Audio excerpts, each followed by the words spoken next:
牛一直在挑衅我。网友遇到一群水牛，突然有一只向他鞠躬点头，然后一群水牛围过来了，其中一只还一直在直勾勾的盯着他，然后低头靠近他。网友不太理解，于是把视频发到网上，想咨询一下懂牛的网友。结合评论区的观点，大概就是一个可疑生物举着一个东西靠近牛群，牛妈为了保护孩子，那牛就要警告。然后网友的反应是：哦，你好。看到对面做了同样的警告动作，牛妈懵了，震惊的后退了几步。这时候大家伙都聚拢过来，摆出迎战姿态。牛群观察了一会儿后，发现对面没什么攻击性，就都走开了。只剩牛老大还在一边盯着他，想赶他走。牛，再不走我踹你了！网友，要摸一摸吗？你们这是什么意思呢？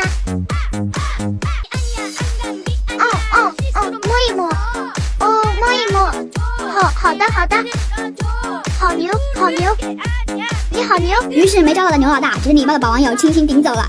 你不要再过来了，我有点害怕。